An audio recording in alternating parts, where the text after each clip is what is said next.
All right.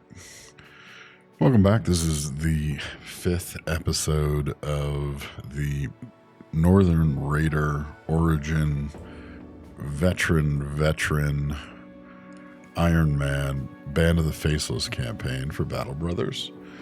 We have all the DLC installed, and this, although the 5th episode is actually the 2nd for this particular band, we're on day 13.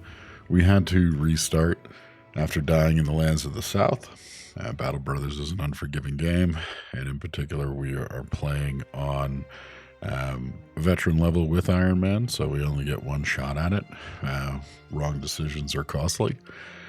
This map for this playthrough is looking to be a little more optimistic.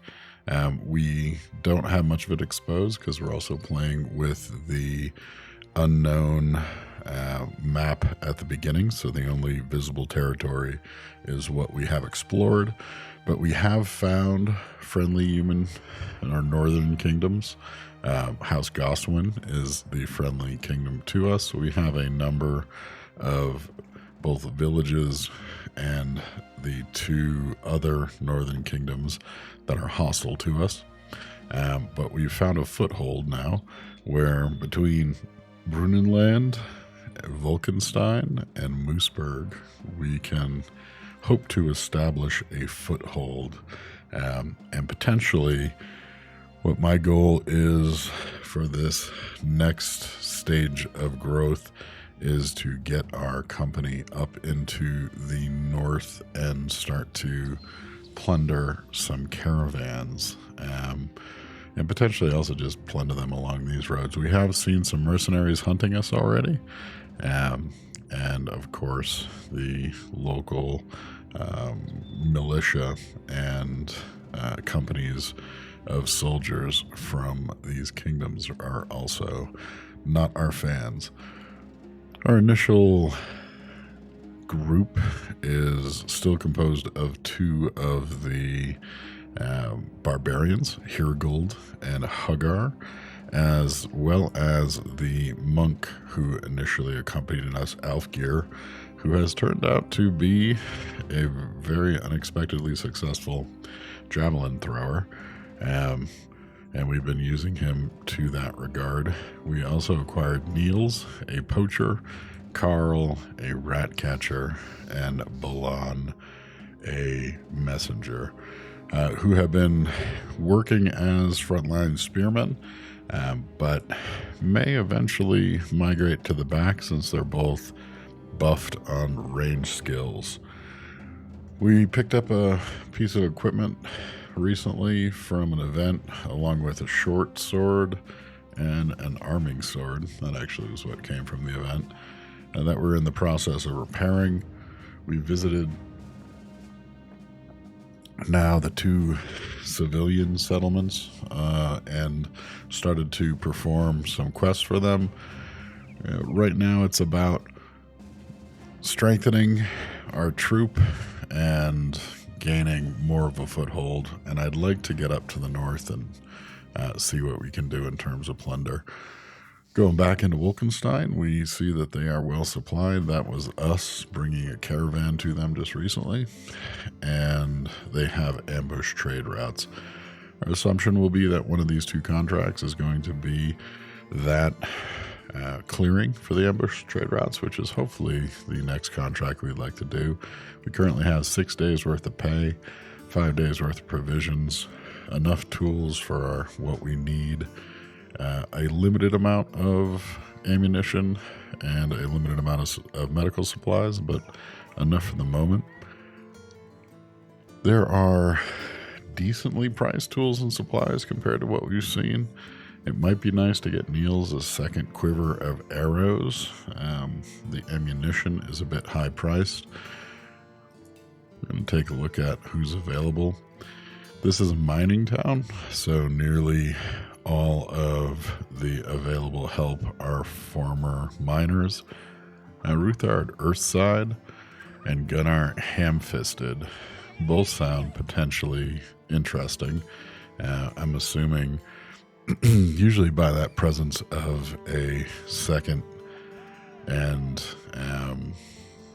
stout sounding name, it usually implies that they have a positive trait that we might take advantage of. Not sure exactly which one Earthside would correspond with. Ham-fisted could simply be brawler, but it might be more.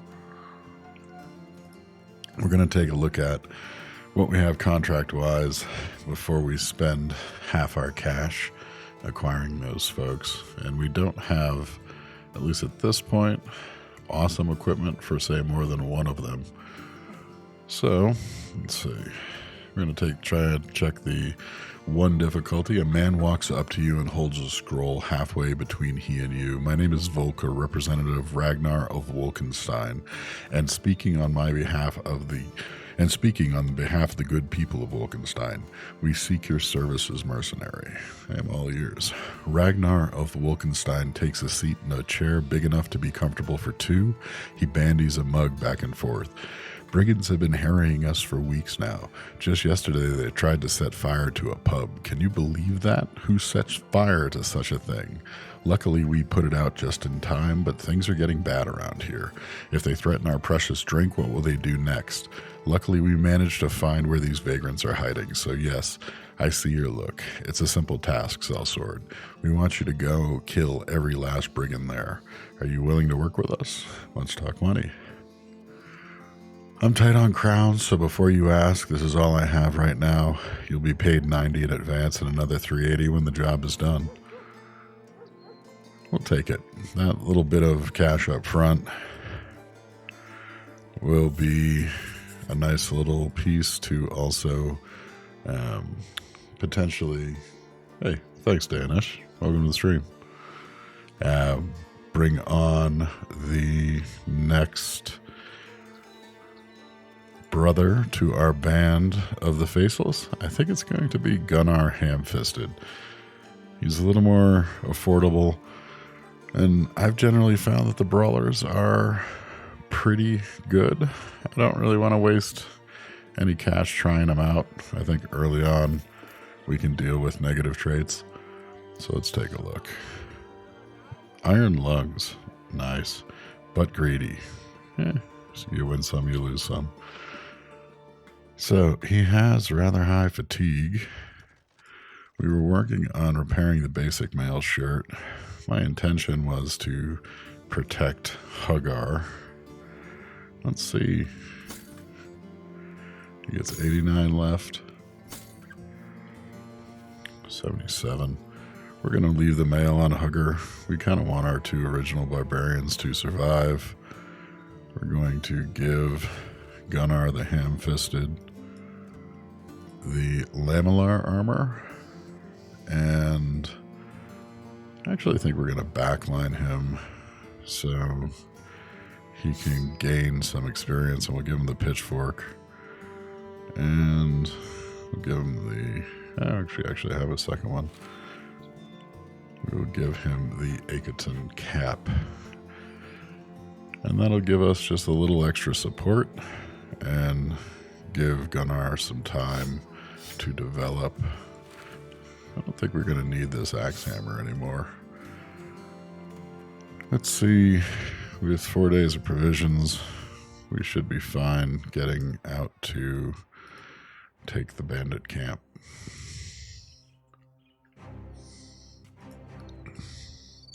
Where are you from, Dinesh?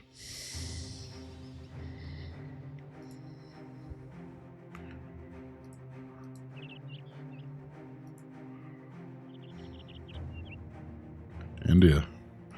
I am in Colorado in the U.S. All right, many brigand thugs. It's kind of early in the morning here, but it's the best time to do this kind of thing quietly in the house. All right, we have 8 brigand thugs. He's probably the most dangerous, being that he has the Gundang. I'm not exactly sure I'm pronouncing that right. Otherwise, a bunch of spears. Not yet. Just breakfast of champions coffee.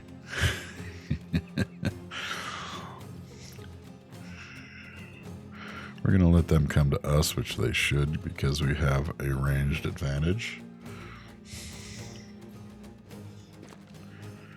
I have found a secret to great coffee, I think, which is I have a rather expensive, as it goes, coffee machine, but I buy just about the cheapest coffee beans available here, which is about $8 for 2 or 3 pounds of it, which is pretty cheap as it goes here.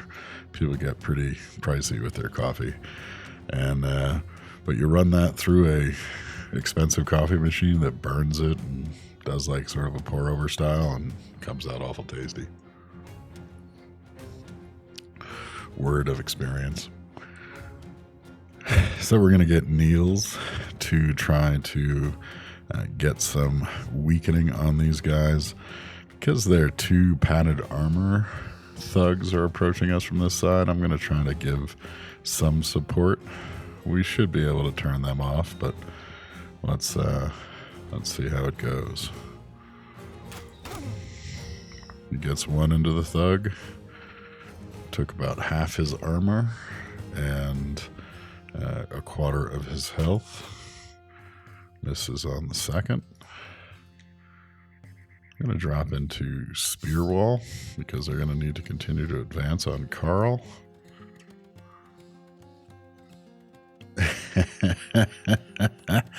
It takes practice.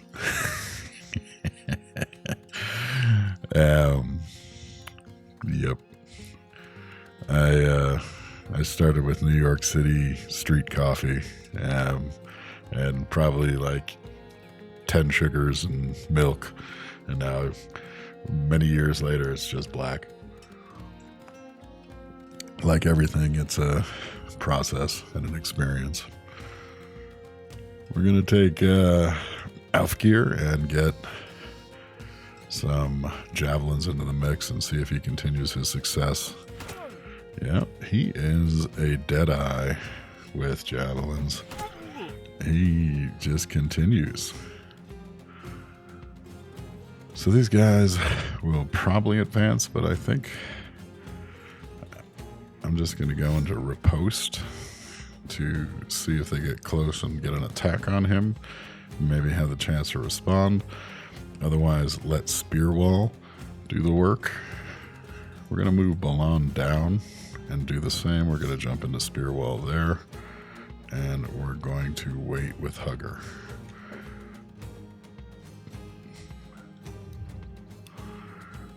It's possible they're going to jump through here. So I'm going to move Gunner up to hold the line. Even though he's a backline guy, I want to be able to try to stop their charge and gain advantage again. So Hirgold must have really good initiative because he waited last time and he's still first. I'm going to drop him back into repose. That was a bit of a waste of his fatigue. And we're going to wait because he might get a second attack.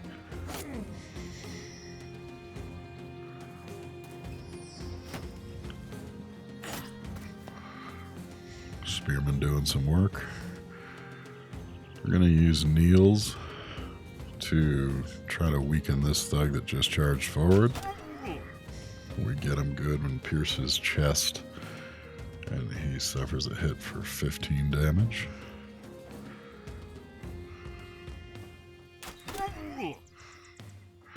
We got a second hit on him. I think we're going to go for the kill. We miss. I'm going to keep our dog held because I don't want to lose the dog unnecessarily. And then we should be able to. I'm tempted to impale this thug. Yep. Because he had time left to go. We're going to go back into Spear Wall. And then let's see if Alfgeir can finish this thug. Excellent. And finish this brigand. He is just a deadeye. Yeah. Yeah, pretty much. I work on the line, so it's not much of a change, but it's probably about 3 hours, 2 hours from having to do any of that. And it's nice and quiet here when it's this early. Dogs are asleep. Everybody else is asleep. It lets you do it in a quiet setting, undisturbed.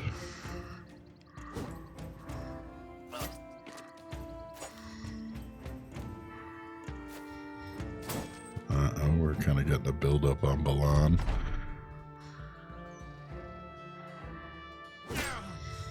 Hirgo gets a good hit.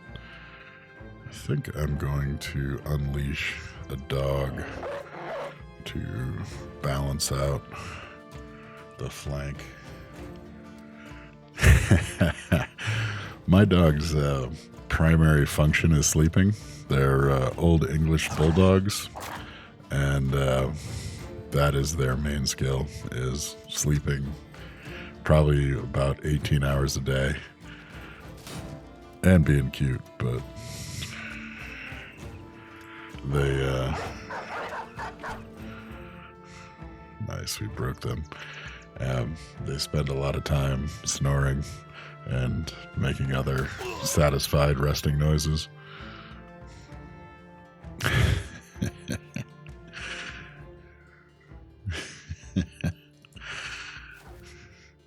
It's so we're on our third generation of bulldogs, and because the sad part of bulldogs is they are not the longest lived of dog breeds. Maybe 8-10 years is kind of normal.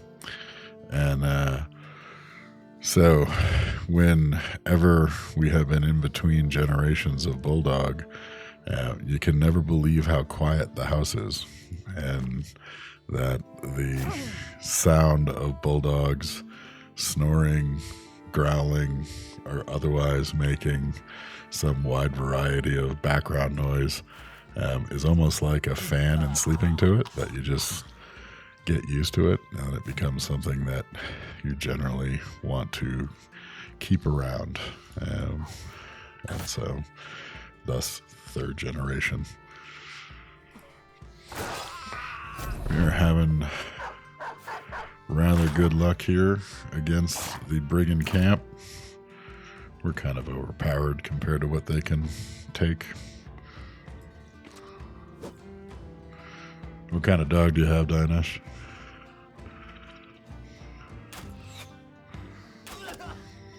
Oh, nice hit. We rip his ear with an arrow. And a 47 health hit to his head, which was unprotected. Oh, nice. That's a nice thing to do. I had some rescues. They were Dobermans. And they were really, really good dogs.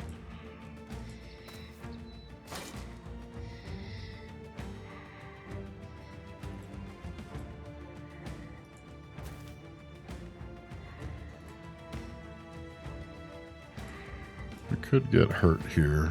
Oh, great. We broke his, and,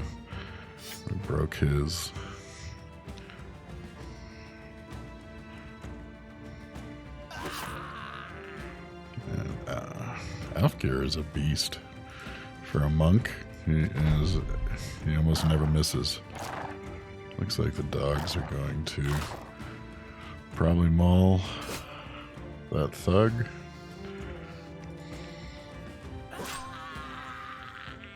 In success, with nearly, we took one hit to Gunnar. That was successful.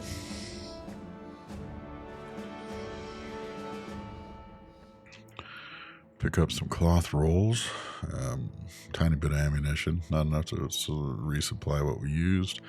Some tools and supplies, which should be a resupply. Decent cap that we may find some use for. Godendang? Never sure how to say that one. Club with point. Take everything.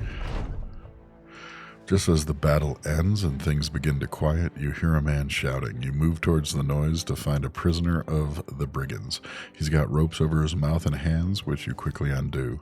As he catches his breath, he meekly asks if maybe he could join your outfit. Might as well. Let's see what we get. The prisoner grins from ear to ear as you wave him in. A few brothers ask what weapons they should give him, but you shrug and figure you'll see for yourself what to arm the man with. See what we have. So he's a farmer, and he's dexterous. He's got good melee skill, and he's got a 3 buff on melee skill, along with a buff on fatigue. Doesn't have the greatest resolve, but not bad to acquire at this point. I think what we're going to do is we're going to give Gunnar the Ham-Fisted a shield, and I think we're going to give him a short sword, and we're going to move him to the center of the line. I've been starting to. Yeah, it's kind of a hobby now. So I've been doing this fairly decent. I've been streaming this and another game, Stellaris. All the folks that are playing, there's a new game out. What's the name of that game? Let's see if I can find it. There's a new game out that's sort of like a 3D Battle Brothers, that War Tales. Yeah. That a lot of a lot of people are playing it, and it totally reminded me of Battle Brothers, and I have like 650 hours into this game. So I just decided to pick it back up. I think it, from what I've been watching of War Tales, it feels like it's working towards being a Battle Brothers, but its systems may not be fully developed, and it's a little more contained, but that's just from what I've watched. I haven't tried it myself yet. But yeah, I've been streaming at least every couple of days, maybe once or twice a day when I do. So if you'd like, give me a follow, and you will get notifications when I push this out. Yeah, 650. Isn't that sad? I was a little embarrassed when I looked it up the other day. I was trying to do the math on if that was a job and I was working 40 hours a week, how many weeks that is, and it gets a little embarrassing. Nice. I haven't tried that one. It looks fun. Yeah, and I've been playing I think Battle Brothers has been out. I'm not sure how long. It's been out a while. I think I had it when it was in early access, too. Ragnar of Wolkenstein sips his goblet and nods. You know I don't take kindly to your sword, but you did a good job, mercenary. Gottfried reported to me before you even got here that all the brigands had been slain. It was some mighty fine work, by the way he describes it, and well, he heaves a heavy satchel onto the desk. Here's some mighty fine pay as promised. We gain 380 crowns, and Wolkenstein no longer has ambush trades routes. Well deserved. We get in before dusk.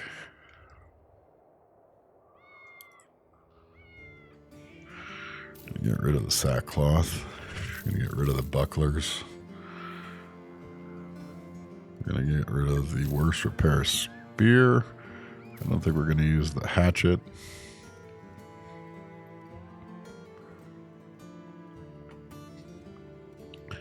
Gonna give us overvalue on the cloth rolls. I'll take that.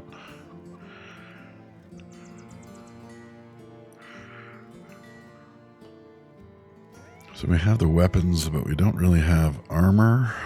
There's an armorer here, but his stuff's going to be expensive. Maybe 364 for Lamellar. That's not bad. Or 243 for padded. Or if we had... that's what we're going to do. So I think we're going to take another... We got the cash for another recruit at minimum. We'll want to buff up on provisions a little bit. But I think we're going to take the Warfork and put him in the rear line as a second support with now Enjar, the farmer, and give our guys a little more backline. So let's take a look at who we get. I think we're going to take one of the Earth sides, either Ruthard or Ulfrit. I have a gaming PC and Dinesh that I play off of. It's kind of a goofy, like rigged out thing, water cooled and all that fun stuff. Though I can't get a new graphics card, like I think every other human in the world right now seems to be. I've been trying to buy a graphics card since like the 3000 series came out and have been unsuccessful.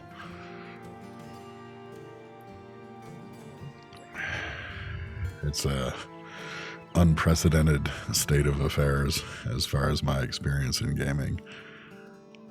I kind of think Ruthard looks more like a Band of the Faceless member, just with his hair and goatee. So we're going to take him on. We're going to try him out just to make sure. Oh, nice. He's quick.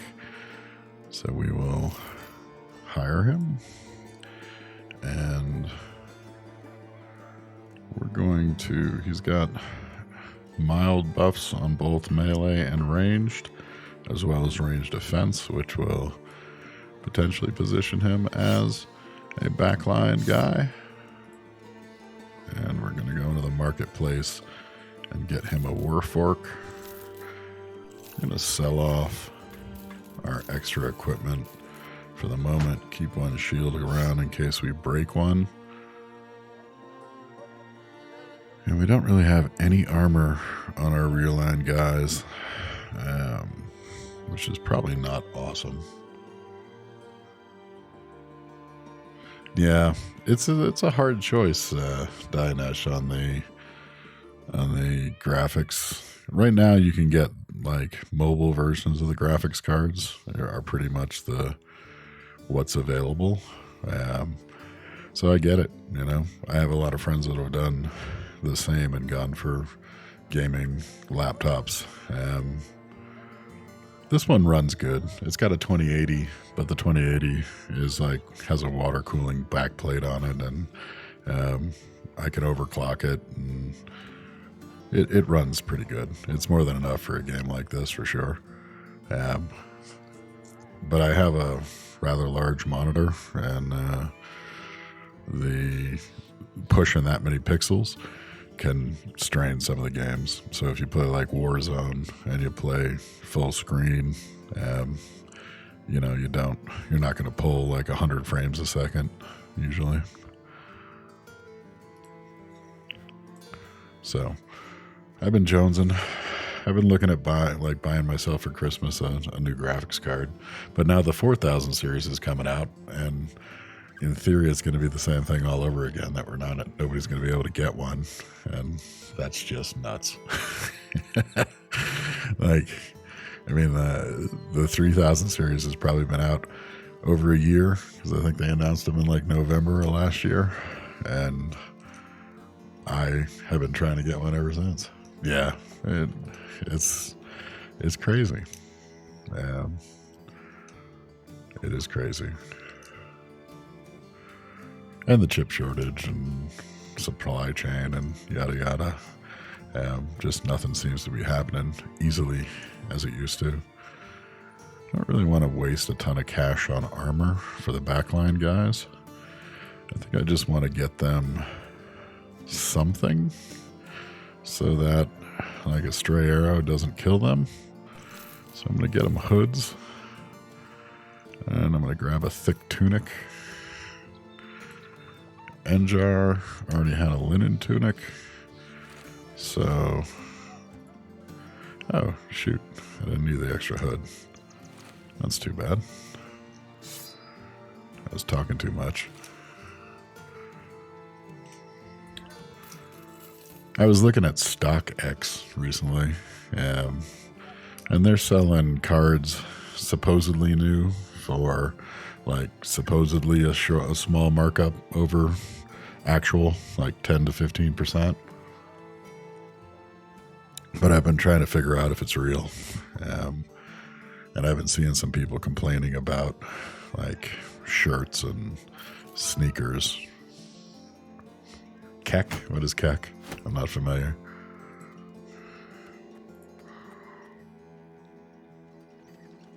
Check the tavern. They're taking crowns in Grafenhaven. Not sure we know where Grafenhaven is. Let's see. I'm not sure if Grafenhaven likes us. Oh, gotcha.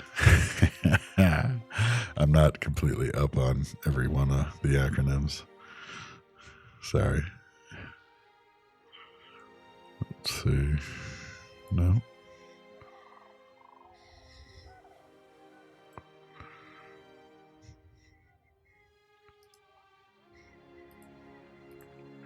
All right, so we are in decent shape. We got 5 days of cash and provisions. We have 9 guys.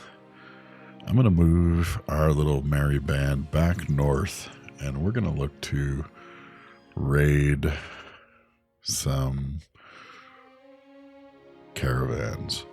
I'd like to see what this contract is, because we're still trying to get to friendly with at least one town as our first goal. Karstan the Elder looks out his window. We both know that brigands and gods know what else are terrorizing these parts. And they are all quite fond of the roads. After a particularly bad run, my old caravan guards lost the heart for the job. Now I need someone to watch my shipment. Next one out is going to Hochberg to the north, maybe 2 days or so from here. Does that sound like a place you'd like to be paid to go to? What does it pay? Rest assured, that's what I'm offering for you now is a fine prize for your work. It's 11 crowns per head you arrive with for up to 20 heads and another 650 when the job is done. Let's try to get more cash. Let's go over this, get this over with quickly. Here's my new offer. 11 crowns per head for up to 20 heads and 680 when the job is done. We're going to accept the offer to Hochberg, but we need some time to think about it because we need to figure out where Hochberg might be and if Hochberg hates us. Hochberg doesn't hate us. Christmas plans. None in particular as of yet. So, wonder where Hochberg is. This could be a risk. Yeah, we have the whole new virus breakout. I don't know if Omicron or the variant is causing consternation in India, but it's starting to get a little scary here. I live in a mountain town, a little one up on top of, we're at 8,600 feet up, and there's only about 2,000 people here. But they had a breakout just recently in the high school, which is a very small high school. But a lot of the kids, we're going to take it and see what happens. It could be bad. We could end up being attacked by militia, and that could be the end of the game. But we'll see. So we just recently had a breakout in the local high school here, and the word is a lot of the kids were also vaccinated, and it's kind of scary. Yeah, so we were supposed to travel and go to another part of the country to visit some family, but I think we're going to call that off. While the caravan stops to fix a wagon wheel, an axle snaps and slams the wagon onto its side. A crate clatters out onto the ground, the lid jarring open. You grab a hammer and go to nail it back shut when you notice that a number of gems is spilled out of the box. Hugger sees it too and puts his hand on his weapon. That's a particularly loud cargo, sir. Should we keep things quiet or... Now we can either get back to work. We're trying to get to friendly. We only have one faction to the north that likes us. We're going to not try to steal from them. We could have killed those peasants. Yeah, so every month it's a new version. This is true. But this one, I don't know what they're saying about it.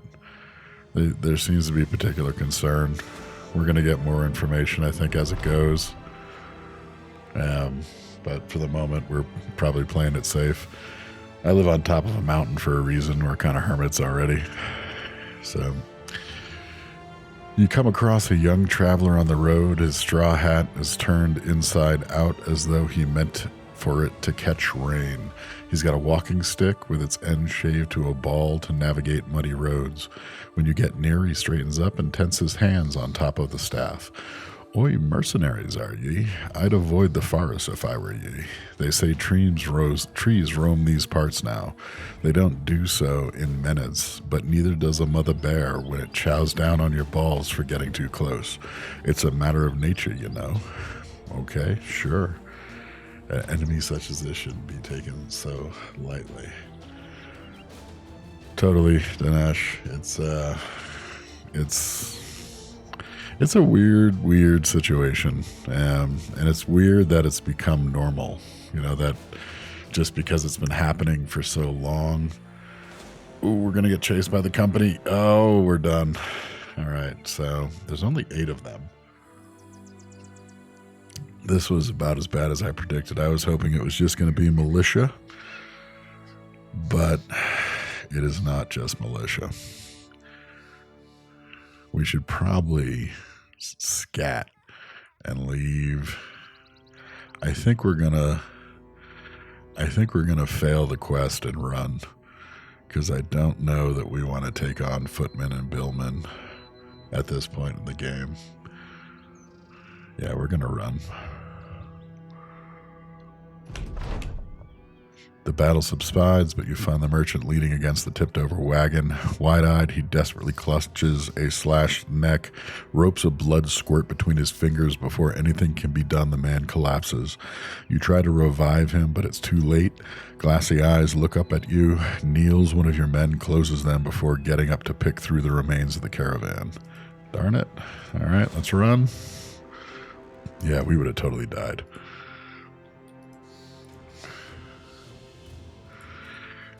I played it a little when it first came out, Kingdom Come Deliverance, and it was pretty cool. I didn't get that far into it, so we're going to circle up this other side, because my overall goal is still to raid some caravans and discover more about the map. It seemed pretty cool. I think there was a DLC I saw, or at least a major content patch or something that came out. It looked pretty cool.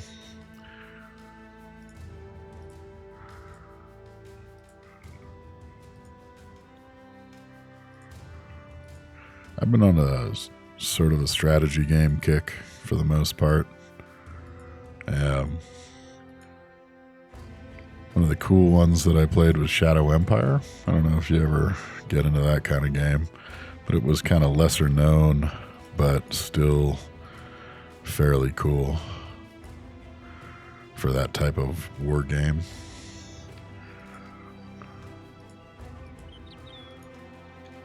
But I tend to like stuff that's got some procedural nature to it, where it's unpredictable. I like the replay value of that, where every time you can have you can be good at it because you've played it enough to kind of learn the systems, but it's still gonna, content-wise, mix it up every time. Sort of like this game, which is one of the reasons I probably have so many hours in it. And Shadow Empire does that pretty well. It has a really kind of neat procedural generation system for planets and biospheres. It makes up whole alien planets and biomes and history. It's kind of neat. And apocalypse.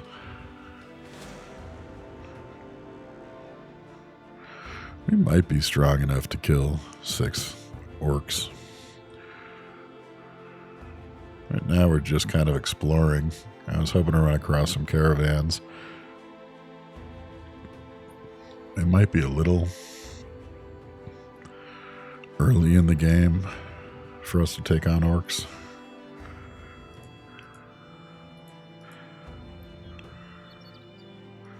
We are running low on provisions. We have 2 more days. I'm going to keep looking for the next town, see what we find.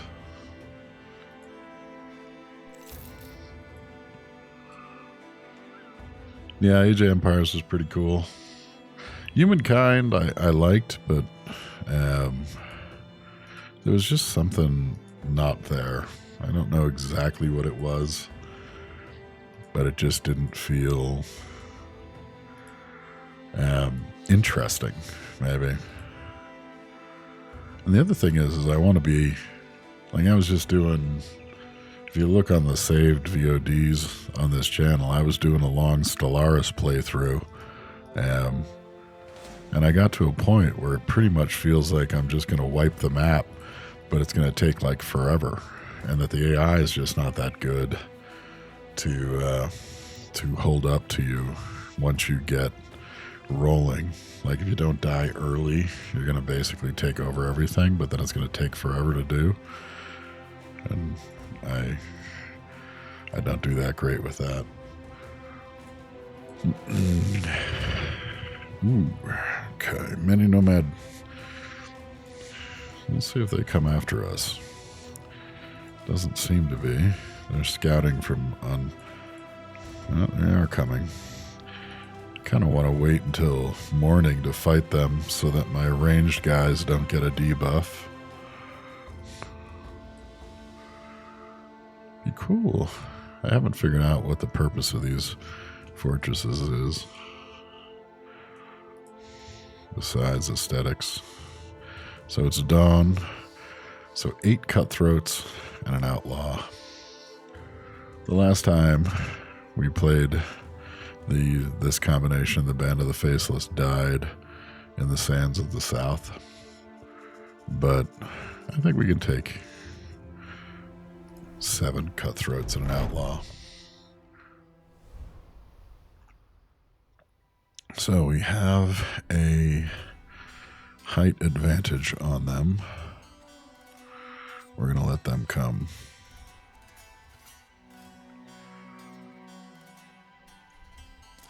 Which they oblige us.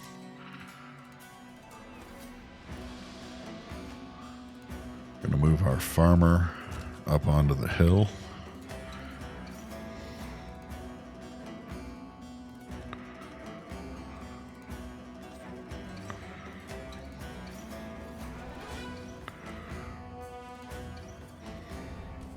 Looks like they're going to try to flank us to this side.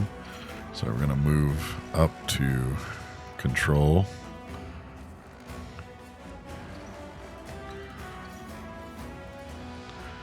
I have a lot of those Adara shields. I'm going to move up and get a shot off at their axeman, the one outlaw that they have. That arrow gets a hit on his mail and a hit on his body.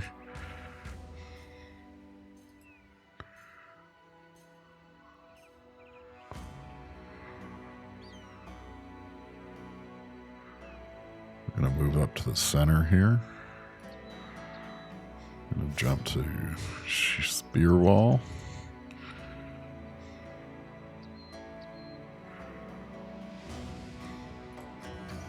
So you got a little tiny buckler. Almost looks like he does. And we're going to see if Alfgeir continues his near record javelin throwing prowess. Pretty much got to go for this guy. 29%, and he's got his shield. Let's see what happens. We get him on the shield. 1 damage. All right, Dinesh, nice meeting. Have a good day. And he gets it past. You too. Nice. For a monk, Alfgeir is like an Olympic javelin thrower. I'm going to go to spear wall again. Hopefully we can hold the middle between those 2 spear walls. I think we're going to release a hound on the back line to try to help us take down these two guys on the front. Oh, you're wrong way, dog. Wrong way. Uh-oh. Not liking our dog's chances.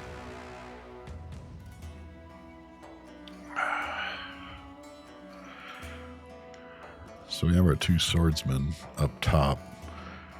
I think we're going to try to riposte. Went after her.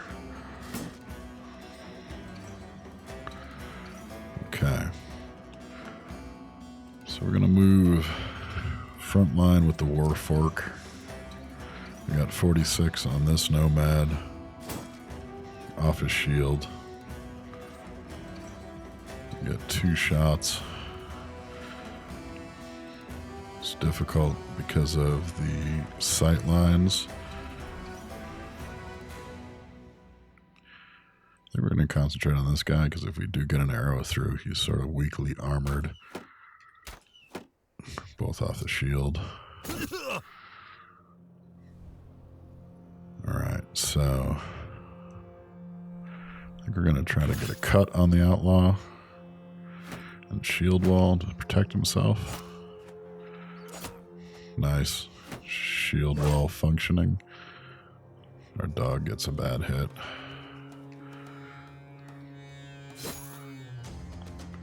Pitchfork over top. Hits the plated mail, but his armor's still standing up and he's only a little bit wounded. It may not be good for Gunnar the Ham-Fisted. So Hagar is going to smite this nomad cutthroat, 56% chance, and he misses. Damn it. Damn.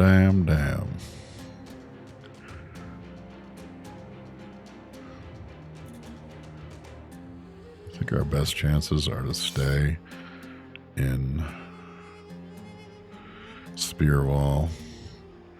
These two guys are still gonna move. They're gonna potentially charge.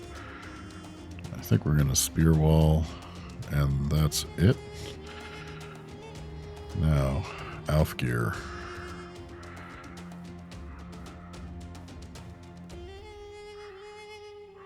I think we're gonna hit him. I mean, Alfgeir does not miss with javelins. Like, it's pretty insane.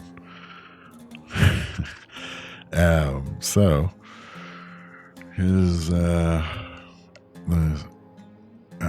javelin took about half of his helmet armor and wounded him for half.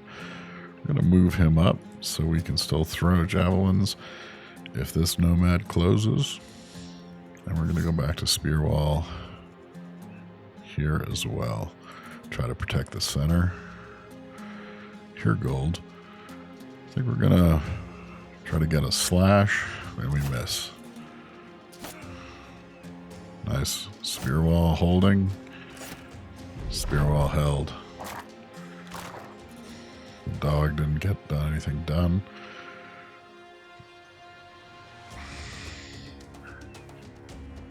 So I think what we're going to do, 13 turns, 11, 15.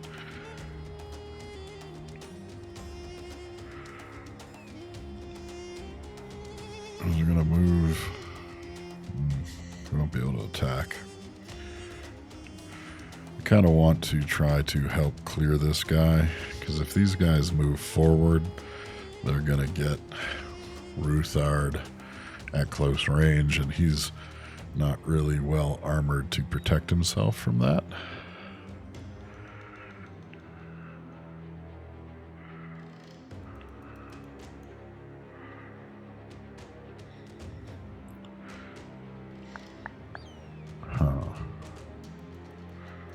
This guy is probably going to attack the dog. It'll be him more than anything.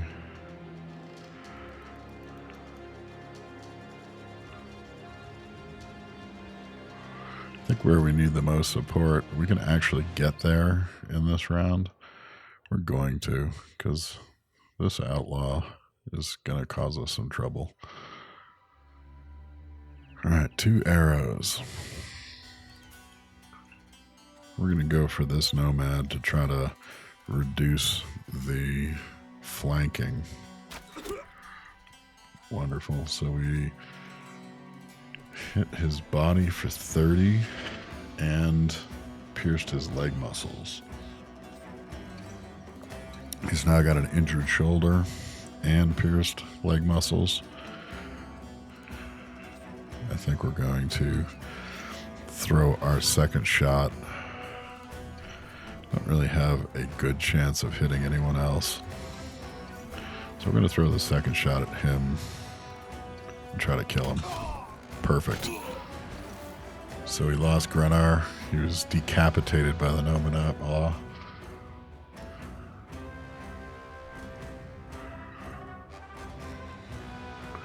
So, Hirgold now with his arming sword, which he doesn't seem to be rather skilled with. We're going to let his war dog out, mainly to try to keep it one-on-one for the most part and get some extra attacks on hopefully the outlaw. Oh, you attacked the wrong guy. I'm going to try to stab from a high with our farmer, and he misses. This could be concerning.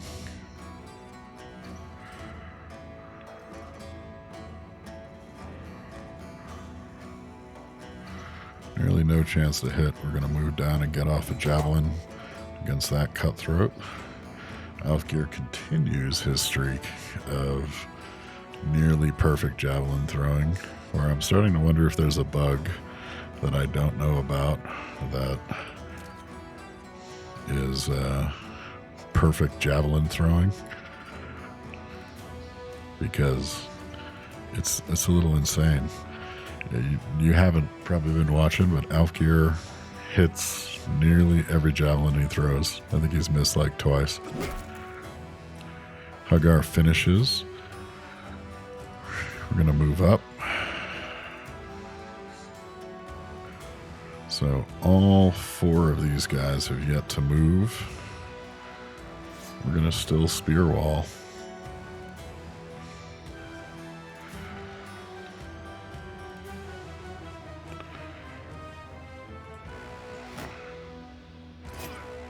Nice. The spear wall finally broke.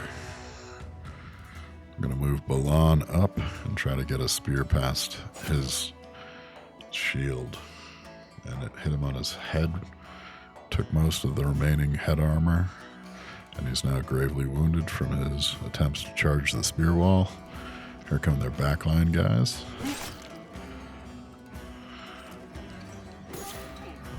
Ooh, this is still going to be really tight. Dogs miss. Get 1 hit from our dogs there. Now we have our Warfork.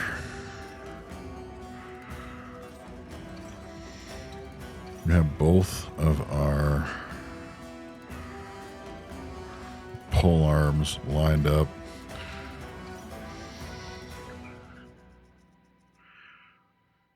It feels like we're not going to kill the outlaw. And if we don't, he may kill our barbarian. So perhaps we concentrate on taking out another threat to the barbarian who's much lower armored. I'm going to go with that theory. And the other hope there was that it may hit their morale to a greater degree, to start losing guys. And that may be a route to our success. So then our pitchfork, I think we have to go for the outlaw just based on the odds, because this guy's in shield wall. And we miss. Alright, here is what I'm worried about. We may lose Hirgold. His body armor has nearly failed. Oh. Yeah, damn it. So he's got cut leg muscles. That's bad. So same idea. We're going to put our...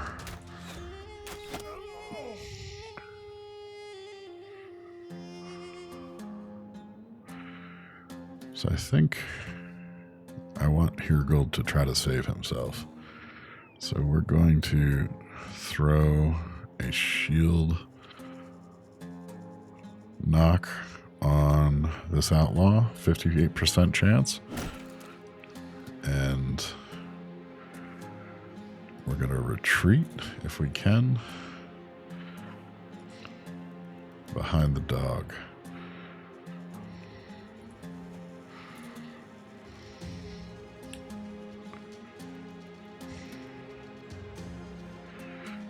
We have Alfgeir. I think he's probably down to, one on hand javelin.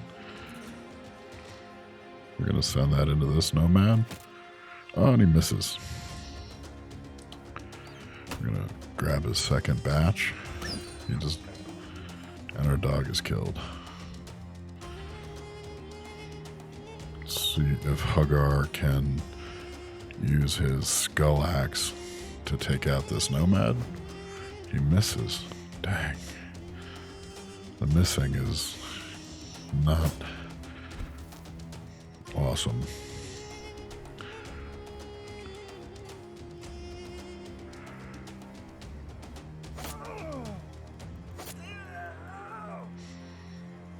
Did a little more morale hit on at least one of these. If we can get... I kind of want to... Yeah, I think I'm going to try. I'd like to get this spearman in between the outlaw and Hirgold. So I'm going to go for a knockback, 53% chance. And I'm going to move Carl up to stop direct access.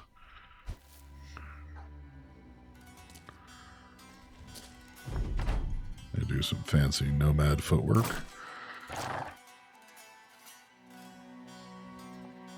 All right. So Warfork, this nomad is confident and feeling frisky. Maybe we can remove that feeling. And we destroyed his leather wraps, ripped his body, and pierced his hand. Nice hit.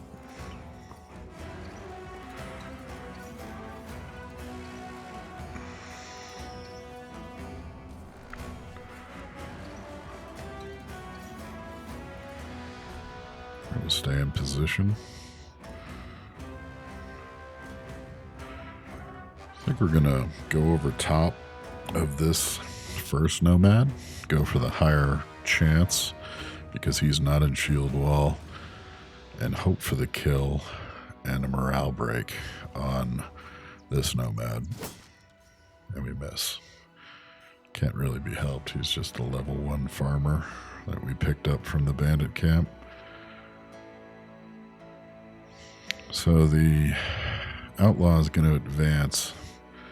I'm going to assume he's going to try to go here, and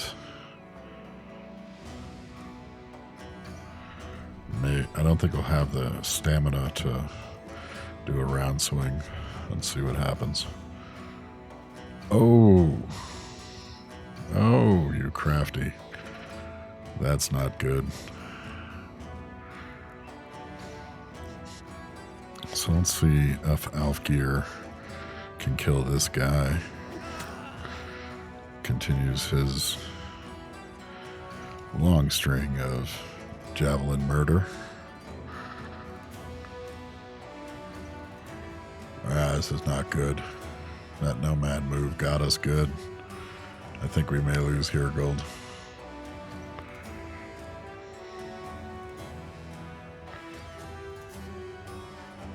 See if we can throw on him, and it gets through. Took half his cap, wounded him to the face and pierced his cheek, but not enough to make him break. I'm going to switch to dagger on Niels. And we're going to try to break his armor with a puncture. And we miss. Oof. Survival. Okay.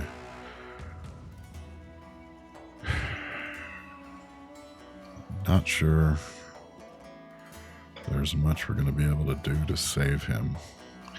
What we can try to do is kill this guy so that there's really only one attack when he flees. Sure. Getting a coffee refill. That's awesome. Thank you, baby. Good morning. Alright, so we'll try to kill him. Hope that when Herogold retreats, the Axeman doesn't take him. But we get it. We're going to move up to engage him.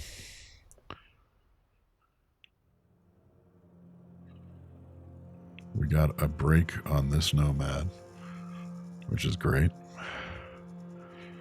But the outlaw remains. So I think we're going to get him engaged here. We're going to move Hagar up. And we're going to move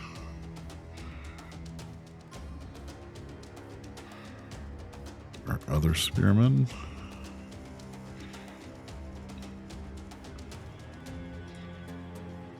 Up. And Hagar is taken down in the sands. Our dog should likely kill that guy. So we're going to move here so we open up the opportunity for our other pikemen to get in the mix. Get a nice hit with the Warfork. Finally destroyed the rest of the Nomad's plated armor. We're going to move Enjar up and stab with his pitchfork and miss. He broke Carl's shield and threw dirt in his face.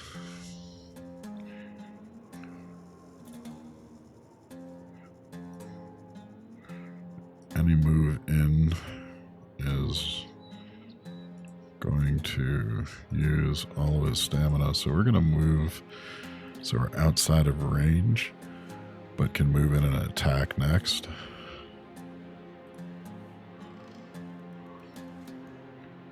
I'm going to do a swap back to bow and see if we can get an arrow on him. Wonderful. Thought his plated mail had already been destroyed, but we hit him for 33 damage and pierce his hand, which may help. I think that's like a melee debuff. So we should be good. I think we are going to throw Alfgeir up onto the hill and rely on his combat javelin prowess too. That guy is just nuts. He is like a monk from, who knows? Like, it must have been like Olympic monk school that trained him so diligently in javelin throwing. We're not bleeding, so I want to see my dog kill that guy if we can. We'll give chase in case the dog hangs him up.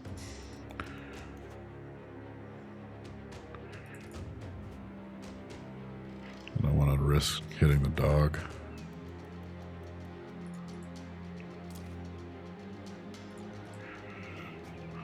Maybe Hergold didn't take like a decapitation-ish injury, so maybe he will survive that wound.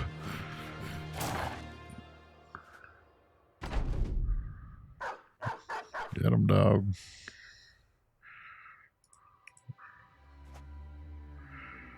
A Darga shield seems to be pretty dang good.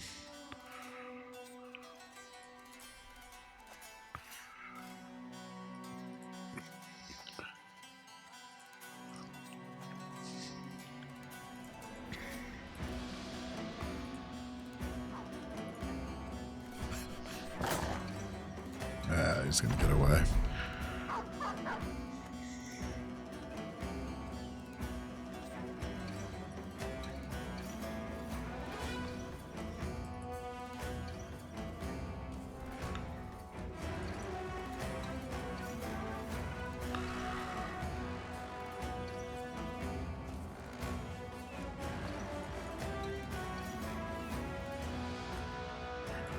Out of fatigue.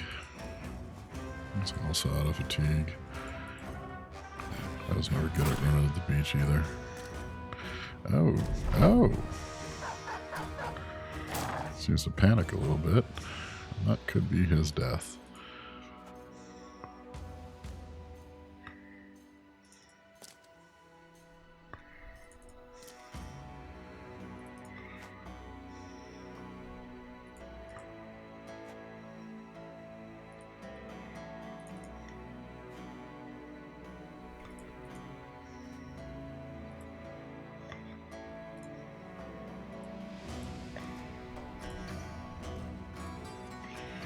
If these guys weren't so tired, they would be able to get there.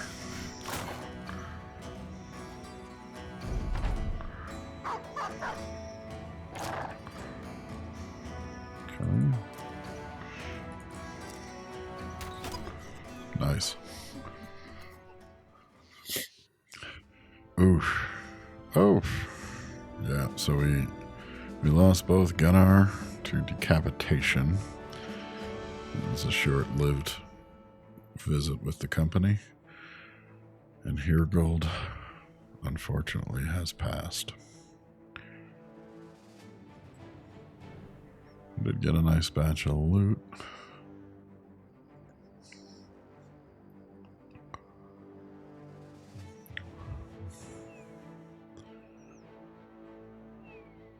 Alright, we're going to take everything. Got some provisions out of it, which buff us up a little bit more.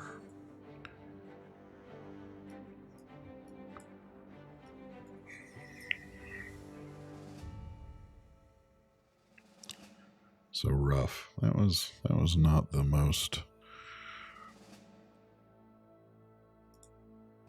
successful of forays. Wasn't terrible, but wasn't awesome.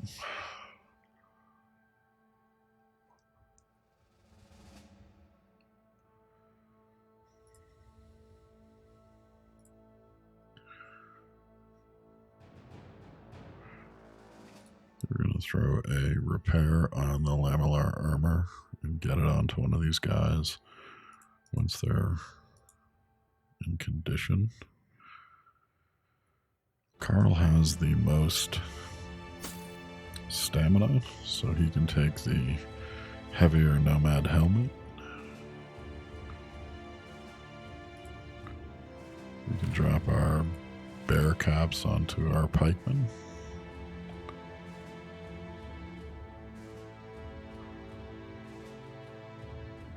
I thought that arming sword was going to turn out to be a powerful addition to our arsenal, and it did not turn out to be the case. No, it did not.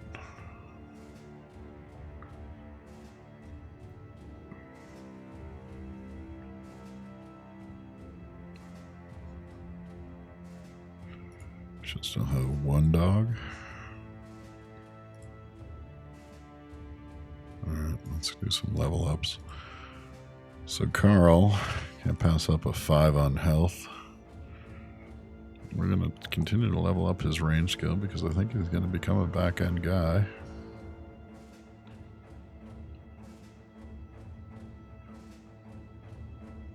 I don't think we can pass up 5 on initiative either.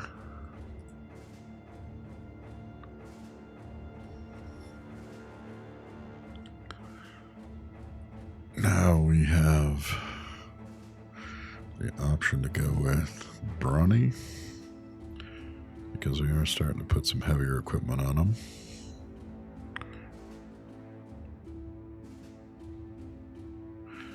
He's got really high initiative though. Getting 15% of that as defense, I think, is a bonus. So we're going to give him dodge. Let's see, Balan.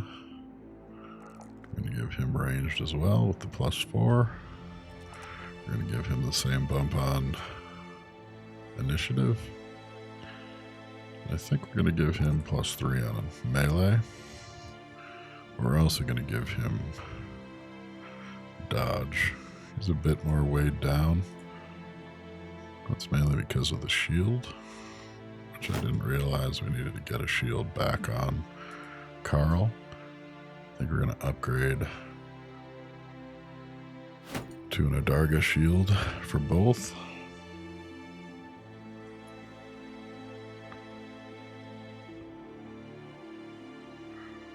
I'm kind of feeling for the moment we're going to want to turtle up a little bit and see if we can go defensive to survive until we hit the southern cities.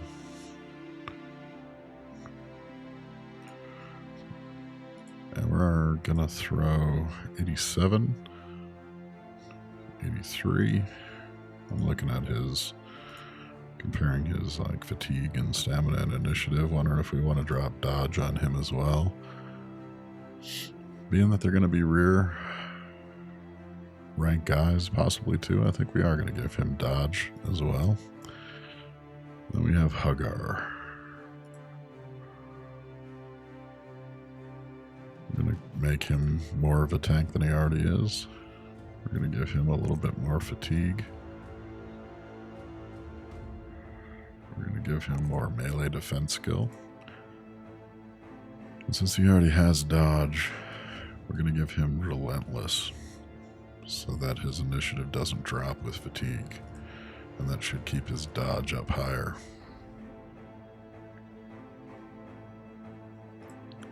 Lastly, we got Niels. He is not particularly talented as an archer. We're going to go give him initiative.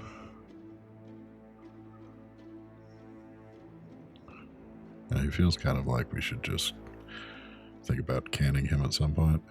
We're going to take the +4 on health.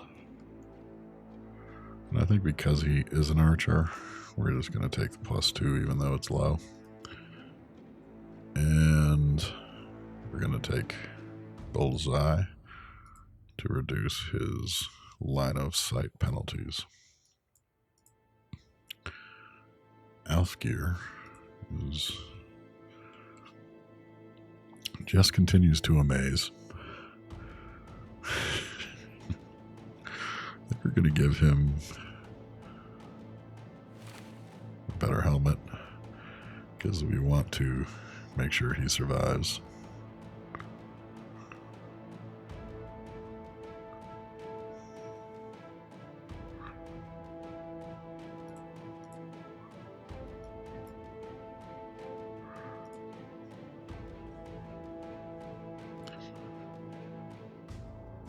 We have 45.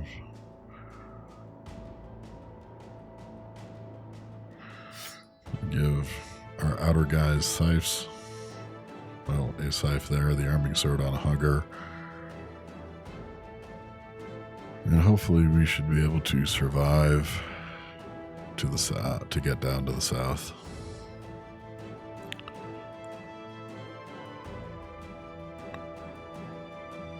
I think it might be a good idea just to toss, although we're going to drive up our tooling cost.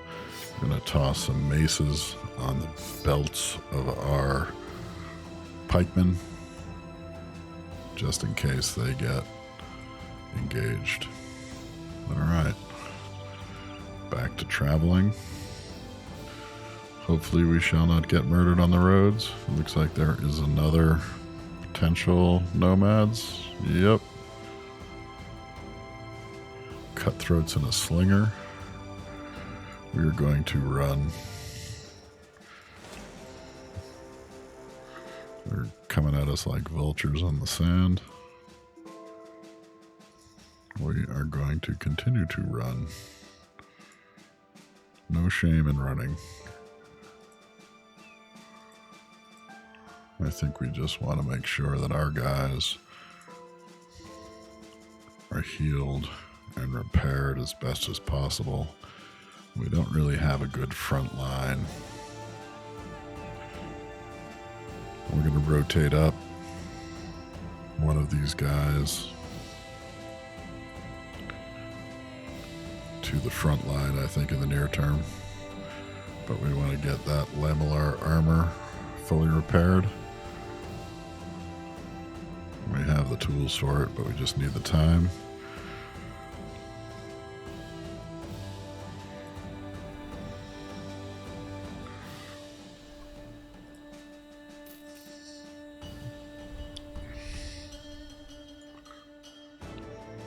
And we have made it to Hakim al-Ramal.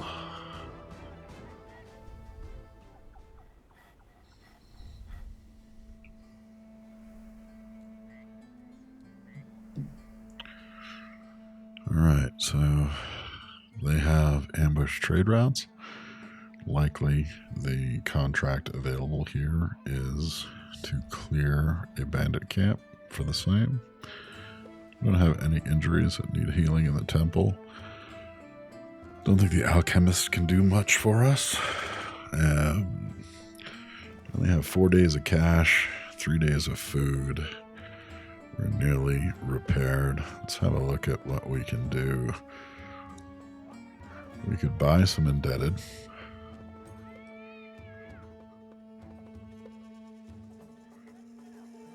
There's some fairly affordable day tailors.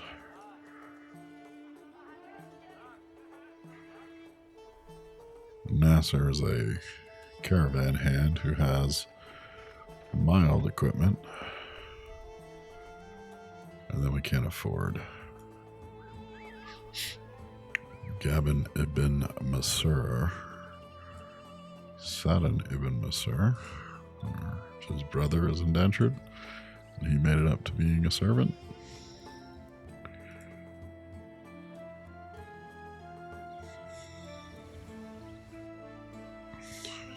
And we also have the arena. So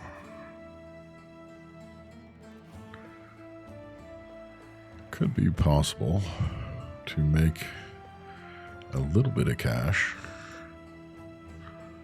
in the arena using our 3 frontline guys.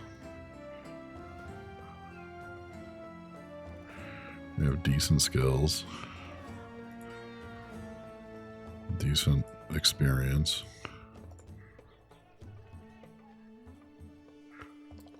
Although we don't have Elfgeir in his javelins.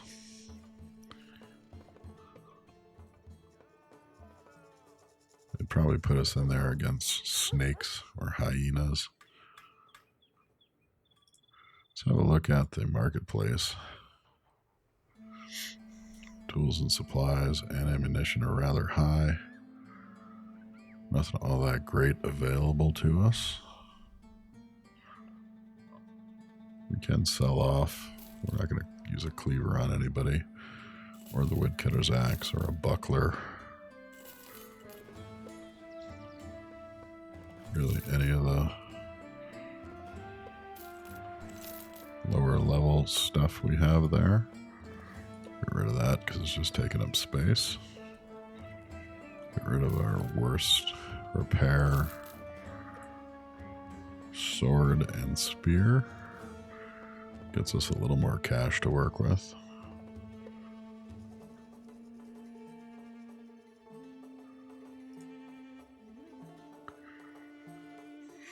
So I think we are going to Go into the arena.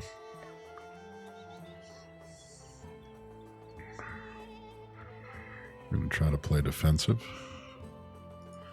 and make a little cash. Let's see. Dozens of men mingle about the arena's entrance. Some stand stoically, not wishing to give any hint of their capabilities. Others, however, boast and brag with aplomb, either sincerely confident in their martial skills or hoping their bravado masks any holes in their game. A grizzled man, the master of the arena, holds up a scroll and taps it with a hook for a hand. What do you mean you don't understand, huh? It's just a squiggly line. No, look, this is its tail, and that's its head. It's a snake. You're fighting two snakes, serpents, the alchemists like to call them. But if I wanted to draw a serpent, I'd just draw an alchemist. He points to some strange-looking collars and continues. When you're ready, put these on the three men who'll be doing the fighting. This lets us know who to take into the pits. Anyone not wearing these will not be allowed in. Not the Visar. Dare say even the Gilder may be turned down. 2 serpents. And we get 750 crowns. All right. So we have collars. We're going to throw them on our guys. Fortunately, we don't get to bring the dog. We're nearly in full repair.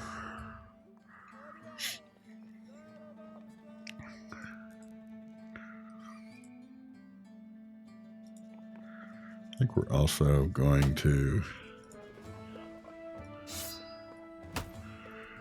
grab some of the javelins and put them on Carl. So between the throwing net and the javelins, we'll have some decent opportunity to immobilize the serpents. It would have been nice if we could have bought another throwing net, but we don't have it. Let's give the crowd something to cheer for.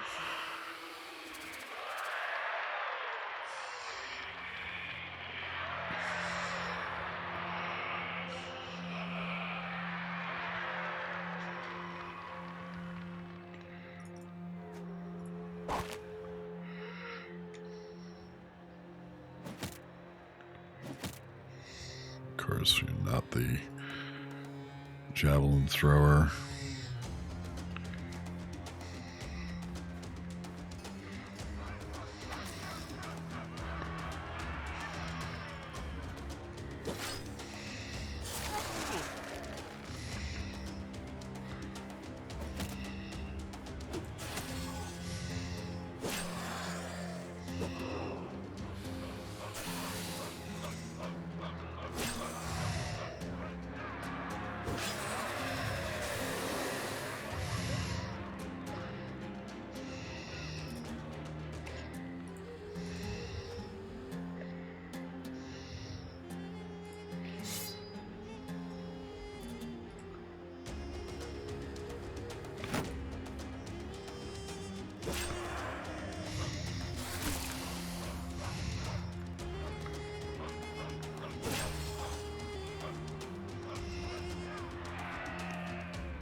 Concentrating damage.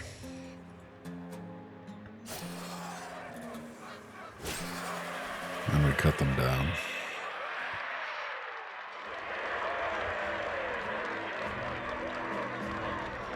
Bolon took it a bit, but survives.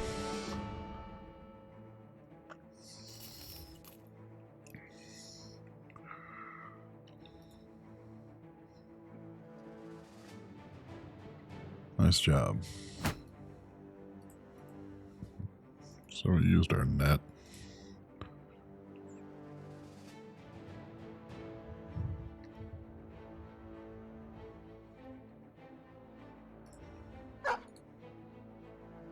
Actually, that's Grunar's dog, or Huggar's dog.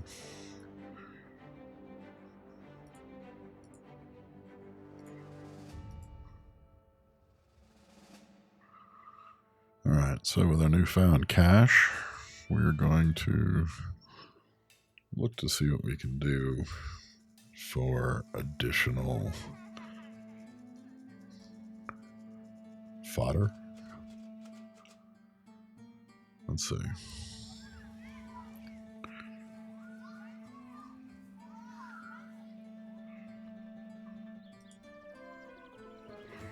I'm going to try out Mutar. He's got no traits.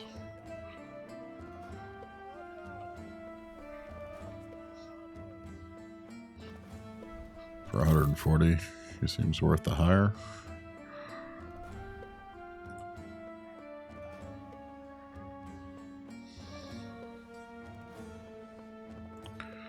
He's got good buffs on both melee and ranged.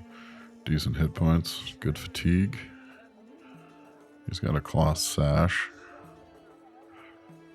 We are going to swap that out for some thick nomad robes. And drop his dagger. And we're going to give him...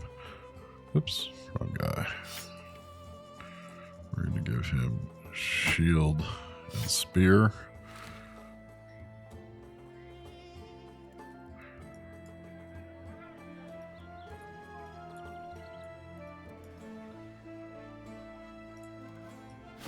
Give the javelins back to our guy who knows how to use them.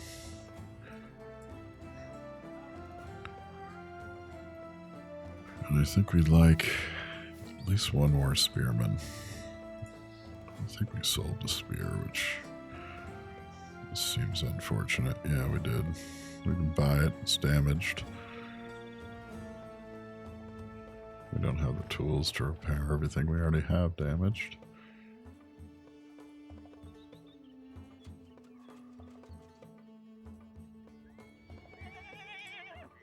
So, there's never an ideal plan.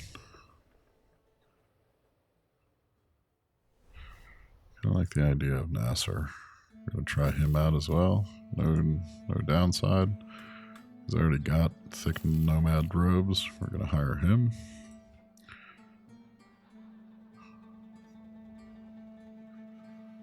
He's got good melee skill. All of his skills in defense. I'm going to give him a board and a short sword. I'm going to try to hide him in the middle.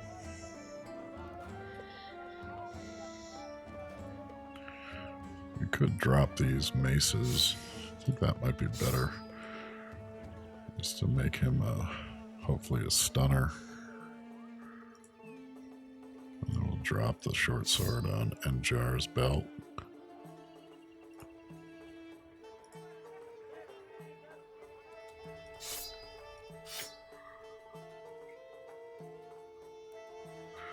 Alright, so we're a little more put together and reassembled. Essentially, we've replaced the two bodies that we lost. We don't have very much ammunition. So I think we're going to want to purchase some, even though it's exceedingly expensive. We have 8 days of cash, 2 days of food. We're essentially going to want to buy a little bit of food and sell these daggers. We can sell this tunic.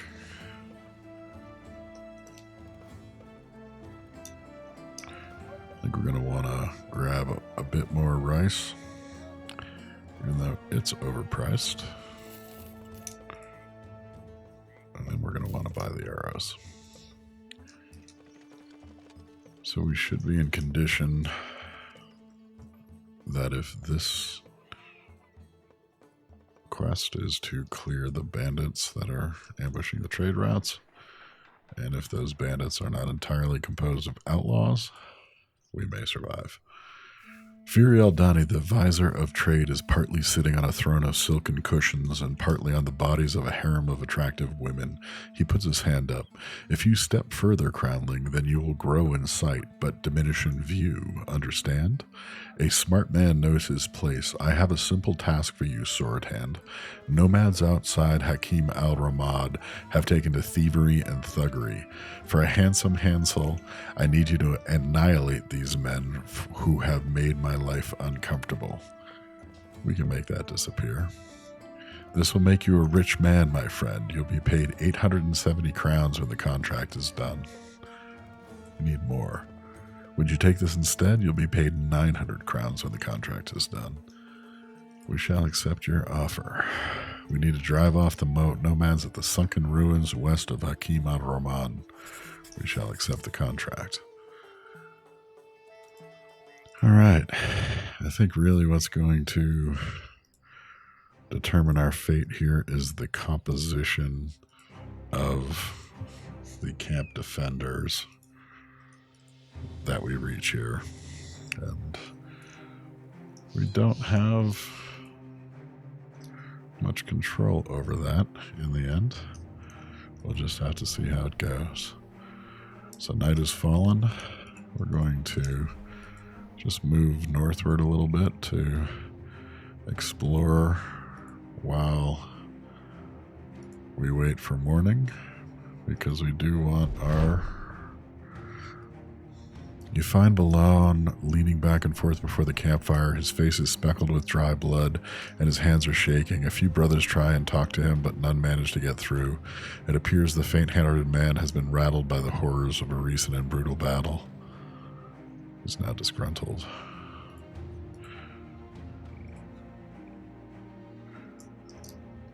It's just a bunch of snakes, man. You're all right.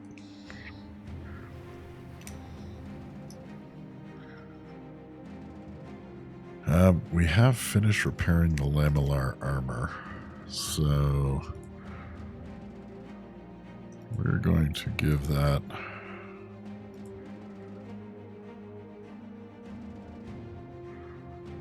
to Carl, and then we have his scrap metal, and we are going to throw that onto Mutar because his skills seem worth protecting.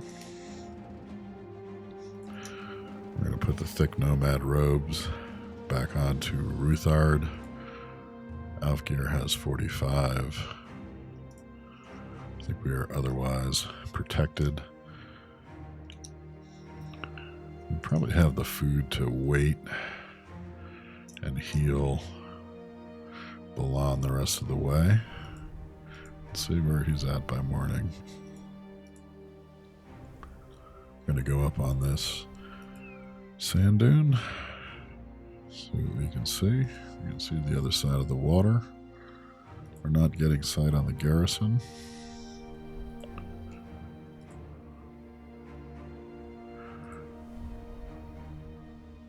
We have enough provisions.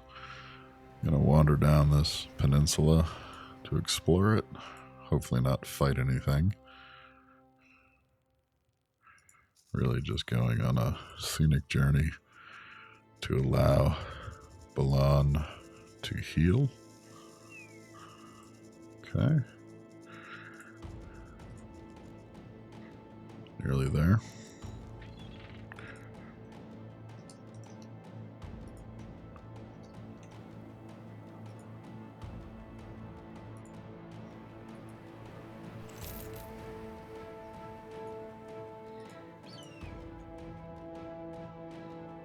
All right. I think that's about as much healing as we can afford.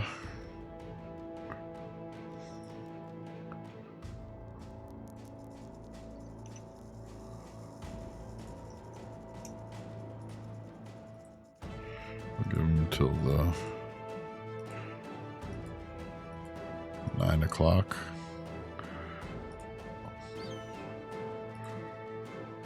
We still don't know what's in there. You can't make out who you'll be facing. Attack at your own peril and be prepared to retreat if need be. The Band of the Faceless tries not to retreat. We have been known to on occasion. All right. So, Cutthroat's an outlaw, but this outlaw only has a whip. Not bad.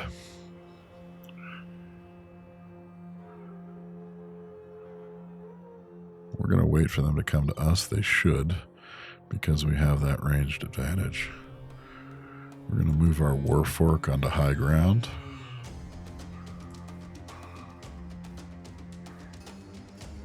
We're going to otherwise hold.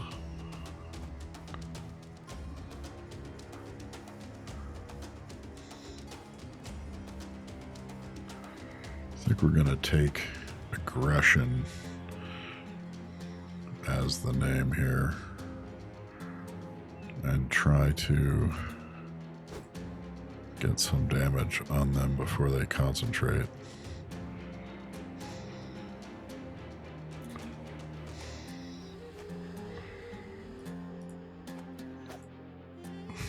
That, as a plan, didn't work out terribly well.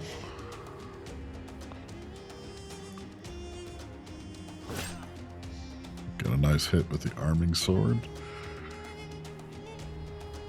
Destroys a fair bit of his leather cap and wounds him. We're going to release the hound on the other one.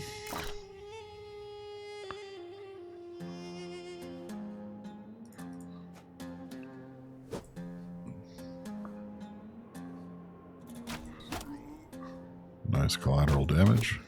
Twice.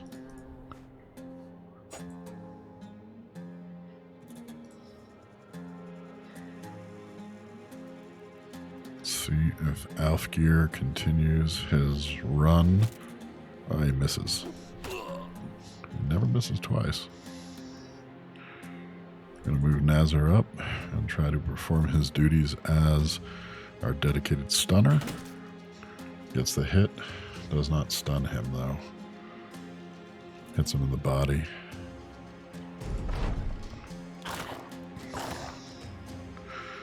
Dog does some nice skirmishing effectively. We're not going to be able to use the advantage of the high ground. We're going to move in, try to clear this.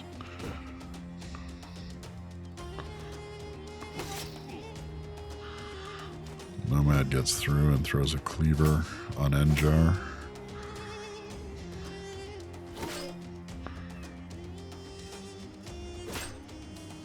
Got two nice hits on that.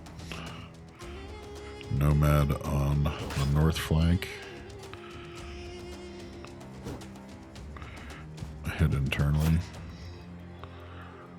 Things are not looking terrible.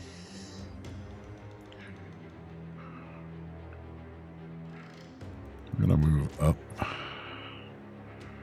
and try to clear this wounded guy because his body armor is also gone. Wonderful.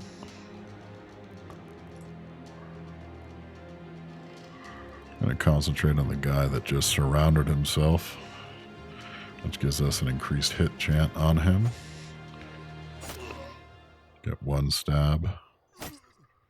Two stabs. That second one pierced his side. Third one killed him. Now we're going to use our pitchfork to try to get rid of this wounded nomad and hopefully have an effect on their morale. Not yet.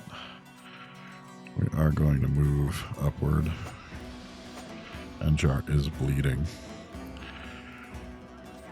So now we have a clear shot with Alfgeir, the javelin thrower. We're actually going to move him. If we move on a high ground, we won't have a clear shot. So we're going to move forward. That improves our chances of hitting because of the distance, but Alfgeir misses on the Nomad Outlaw. I'm going to move down, so we might be able to utilize that high ground.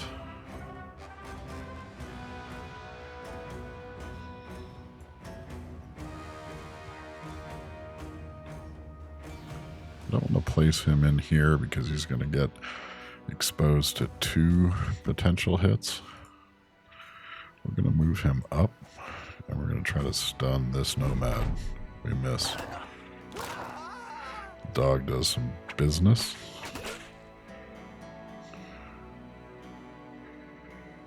Niels will try to throw 2 arrows into this nomad, or do we do 1 for a surefire? He's unharmed, so we need to break him up a bit. First arrow gets him, pierces his chest, ruins some of his body armor and health. Second arrow breaks his morale and injures his shoulder. I'm going to move Ruthard forward and try to warfork the whipping nomad. We do destroy most of his head armor and give him a decent hit of health. I'm going to move Carl into the fray. Got a stab with the spear. He's also going to get a stab as that nomad flees. And we're going to move Hagar up and take an attack with the arming sword. Destroys a good bit more of his remaining body armor. I think we're going to try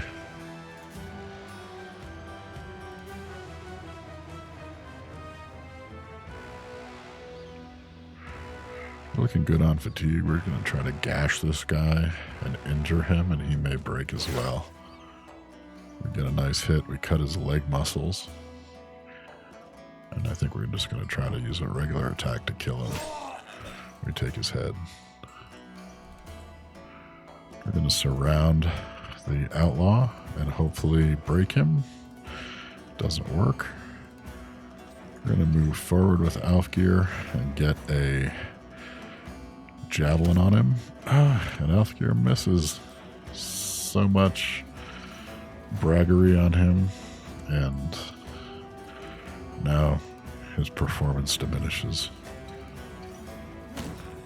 I'm going to try to beat down that outlaw and kill him.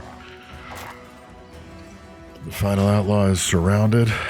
He just stole our pitchfork, but I don't think that's going to save him.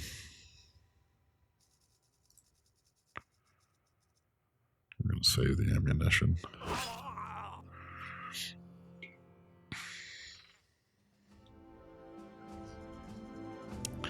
That was a good battle for the Band of the Faceless. We took just a little damage. We also leveled up our 2 pikemen.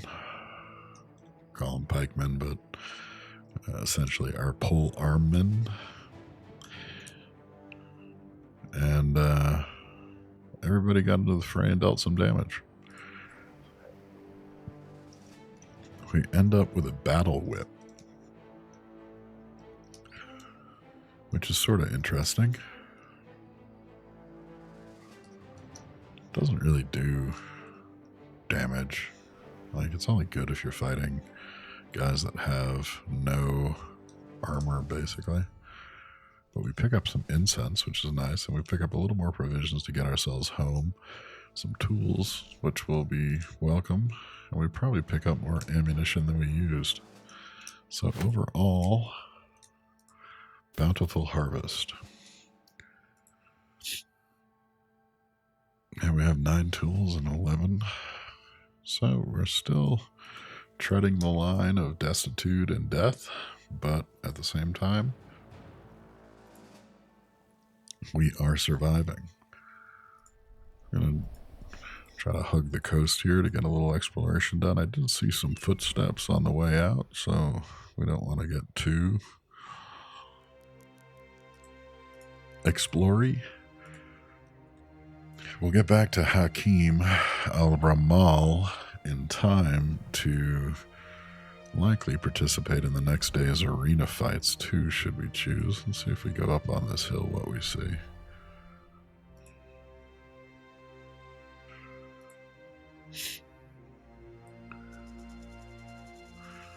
Nothing special. Go back to Hakim.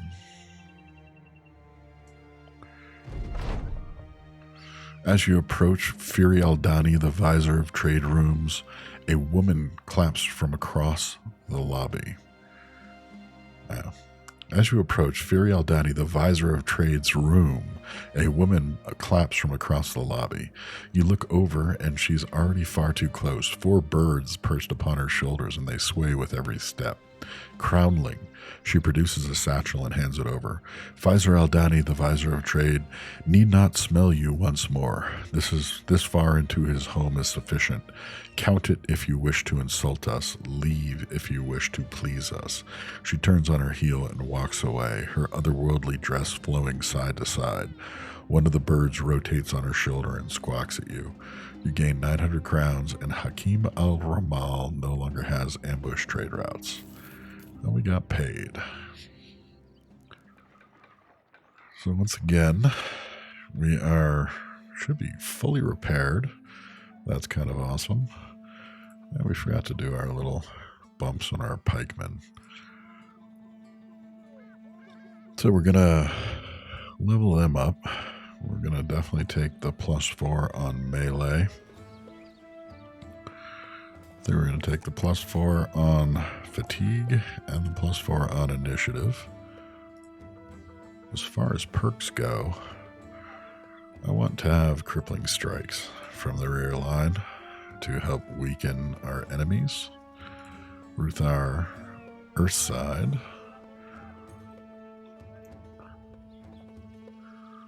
we're going to take 3 on his melee skill. We're going to take 5 on his initiative. We're going to take the 4 on ranged. I think what may be more useful is the fatigue. You tend not to get fatigue, but we're going to want to armor these guys up. We're going to take the 3 on fatigue. We're also going to take crippling strikes, because that is their job, to work down the front line and assist their brothers. So let's see. Decent nomad leather cap.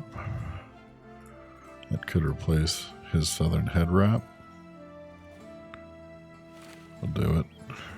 It's got more than 30 already. Will require repairs. It might be more than the 2 tools that we have.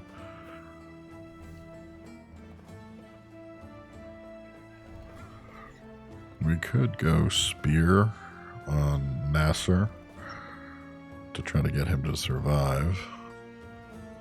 I think now that Carl is level 4, we may want to go Scythe on him.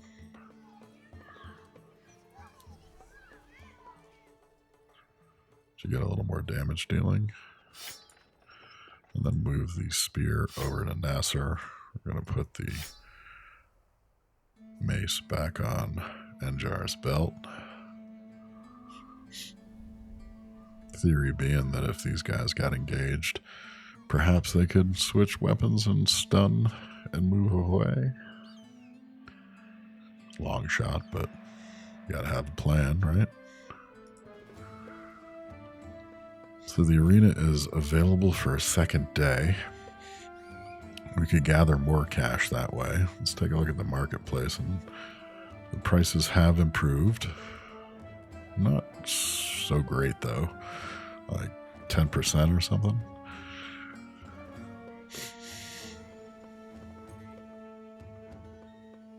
A little more than 10, maybe 20. A composite bow might be nice.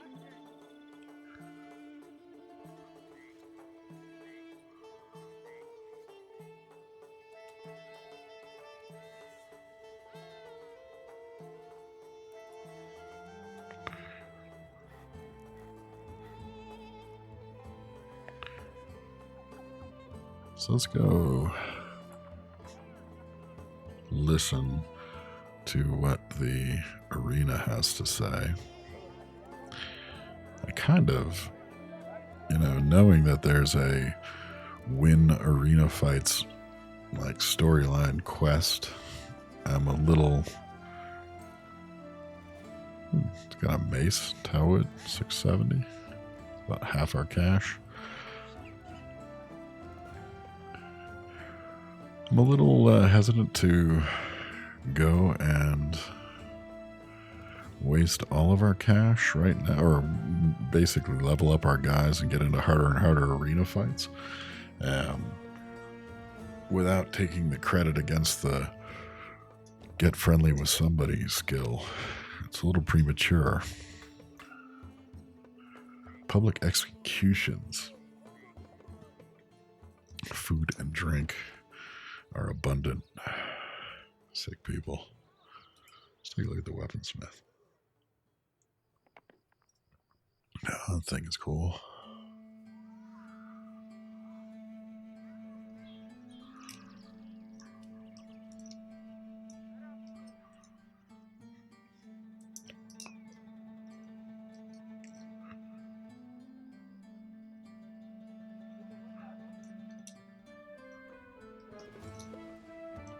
I like some of the southern weapons.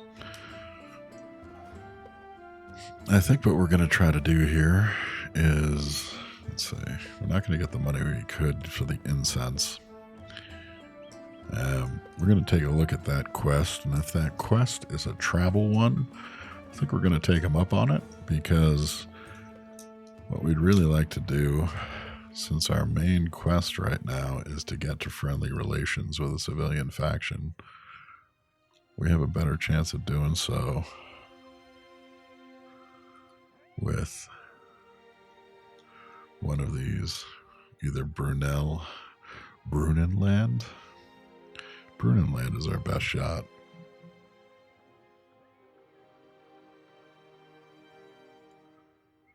And see what we can do.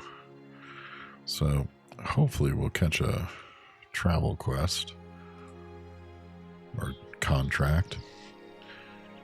Our guys are in decent condition. I think I'd like to get a little better armor, at least on Nazar.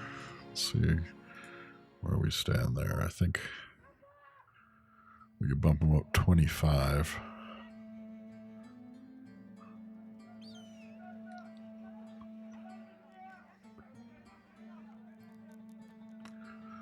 I'd have to do some repairs. Yep, I think that is what we are going to do.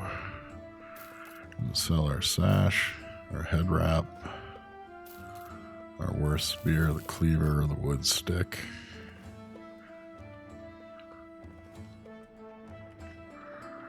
Just can't see us using the battle whip.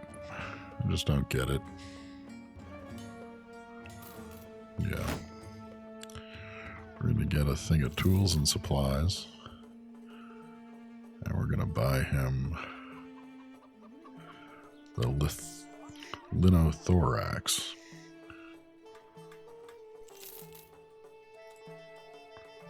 Which will give him some better protection once it's fully repaired. But it's got the same as his nomad robes did, so he can put it on right away.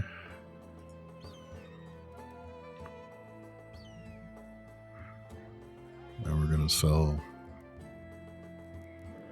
nomad robes.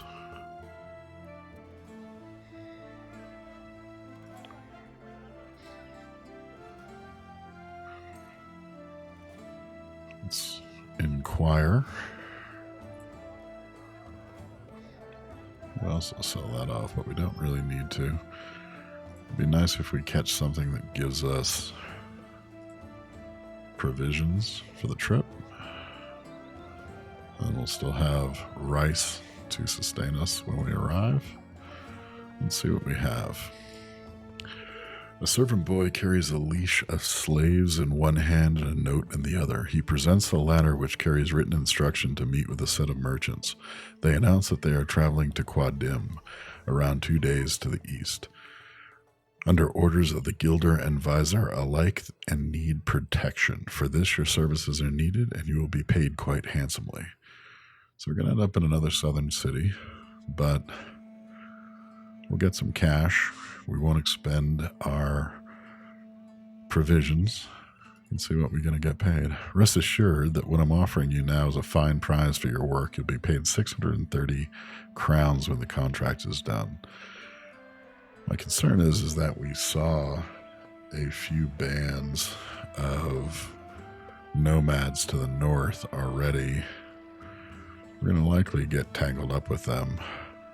I'm going to try to get a per head pay. 8 crowns for 30 heads.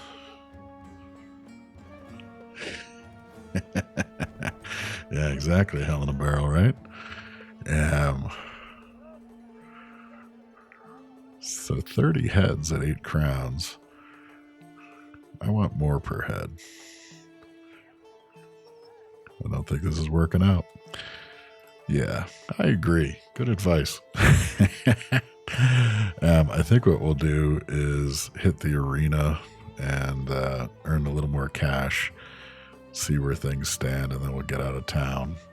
Maybe pick up another guy or two.